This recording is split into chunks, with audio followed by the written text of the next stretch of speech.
നമ്മൾ നോക്കുന്നത് ഈ നിമിഷത്തിൽ എന്താണ് പ്രപഞ്ചത്തിന് നിങ്ങൾക്ക് തരാനുള്ള ഒരു പ്രത്യേക സന്ദേശം. നമ്മൾ അറിയേണ്ടതായിട്ടുള്ള ഒരു പ്രത്യേക സന്ദേശം എന്താണെന്ന് നോക്കാം. ജോയ് ആണ് വന്നിരിക്കുന്നത്. വളരെയധികം സന്തോഷിക്കേണ്ട ഒരു സമയമാണ്, നിഷ്കളങ്കമായ സന്തോഷം. അതാണ് പറയുന്നത്. നിങ്ങളുടെ ജീവിതത്തിൽ ഇപ്പോൾ ചിങ്ങമാസമാണ്, പുതുവർഷത്തിന്റെ ആരംഭമാണ്. നിങ്ങളുടെ ജീവിതത്തിലേക്ക് സന്തോഷം ആകർഷിക്കണം. അതിനെന്ത് ചെയ്യണം? നമ്മൾ ഹാപ്പി ആയിട്ടിരിക്കണം. ഉള്ളതിന് നന്ദിയുള്ളവരായിരിക്കണം. ഓൾറെഡി നമുക്ക് എന്തൊക്കെയുണ്ടോ അതിനൊക്കെ നമ്മൾ നന്ദിയുള്ളവരായിരിക്കണം. എപ്പോഴും നമ്മുടെ വൈബ്രേഷൻസ് നല്ല രീതിയിൽ, ഇപ്പോൾ ഗോസിപ്പ് ഒഴിവാക്കുക, മറ്റുള്ളവരുടെ കാര്യത്തിൽ അനാവശ്യമായി ജഡ്ജ് ചെയ്യണത് ഒഴിവാക്കുക. ഒരുമാതിരി നെഗറ്റീവായിട്ടുള്ള ഈവൻ യൂട്യൂബ് വീഡിയോ പോലും ഒരുപാട് നെഗറ്റീവ്സ് ഉള്ളത്, സോഷ്യൽ മീഡിയ, അതൊക്കെ ഒഴിവാക്കുക. അങ്ങനെ നിങ്ങളുടെ വൈബ്രേഷൻസ് ഉയർത്താൻ നമുക്ക് സാധിക്കും. അപ്പോൾ നമ്മളിലേക്ക് നല്ല കാര്യങ്ങൾ അട്രാക്റ്റഡ് ആയിട്ട് വരും. അടുത്തത്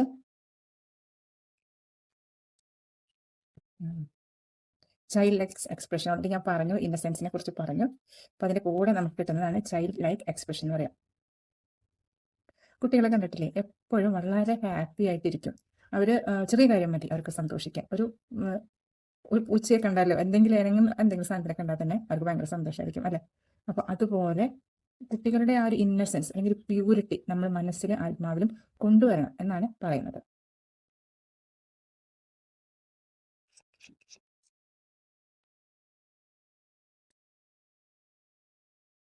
അടുത്തായിട്ട് കറേജ്.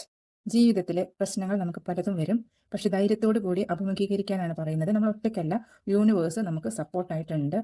പ്രശ്നങ്ങളില്ലാതെ ജീവിതം ഉണ്ടാവില്ല. ഈ പ്രശ്നങ്ങളെല്ലാം നമ്മൾ തരണം ചെയ്തിട്ടാണ് നമ്മൾ അടുത്ത ജീവിതത്തിന്റെ അടുത്ത ഘട്ടത്തിലേക്ക് കയറി ചെല്ലുന്നത്. അപ്പൊ ധൈര്യത്തോടു കൂടി ജീവിതത്തെ അഭിമുഖീകരിക്കാനാണ് അടുത്ത സന്ദേശം.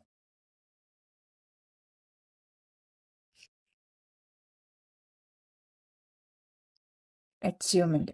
നിങ്ങൾക്ക് നല്ല രീതിയിലുള്ള ഒരു ഫുൾഫിൽമെന്റ് ജീവിതത്തിൽ, റിലേഷൻഷിപ്പിലായാലും സാമ്പത്തികമായിട്ടായാലും നല്ല രീതിയിലുള്ള നേട്ടങ്ങൾ ജീവിതത്തിൽ കൈവരിക്കാൻ സാധ്യതയുള്ള ഒരു സമയമാണ്. പക്ഷെ അതിനു മുമ്പ് നേരത്തെ പറഞ്ഞ കാര്യങ്ങൾ സന്തോഷിക്കണം, മനസ്സിൽ പ്യൂരിറ്റി കൊണ്ടുവരണം, കൊച്ചു കുഞ്ഞുങ്ങളെ പോലെ. അതുപോലെ കറേജ്, ധൈര്യത്തോടു കൂടി ജീവിക്കാൻ പഠിക്കണം. ഇത്രയും ആയിക്കഴിഞ്ഞാൽ നിങ്ങൾക്ക് മെറ്റീരിയലിസ്റ്റിക് ആയിട്ടുള്ള അബണ്ടൻസ് നിങ്ങളുടെ ജീവിതത്തിലേക്ക് വരുന്നു എന്നാണ് പറയുന്നത്.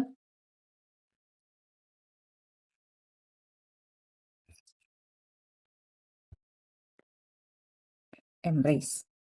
എന്ത് തന്നെ സുഖമായാലും ദുഃഖമായാലും അത് യൂണിവേഴ്സ് നമുക്ക് തരുന്നതിനൊരു കാരണമുണ്ട്. അത് ആക്സെപ്റ്റ് ചെയ്യുക, അത് എംബ്രേസ് ചെയ്യുക.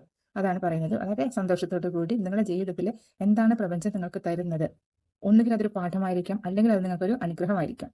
നെഗറ്റീവായിട്ട് വരുന്ന കാര്യങ്ങൾ പലതും നമുക്ക് പാഠങ്ങളാണ്. അതുപോലെ അനുഗ്രഹങ്ങളും നിങ്ങൾക്ക് റിവാർഡാണ്. നിങ്ങൾ നല്ല രീതിയിൽ മുന്നോട്ട് പോയി കഴിയുമ്പോൾ നിങ്ങൾക്കുള്ള റിവാർഡാണ് അനുഗ്രഹങ്ങൾ. ഇതെല്ലാം ഒരേ മനസ്സോട് കൂടി സ്വീകരിക്കുക എന്നാണ് സന്ദേശം.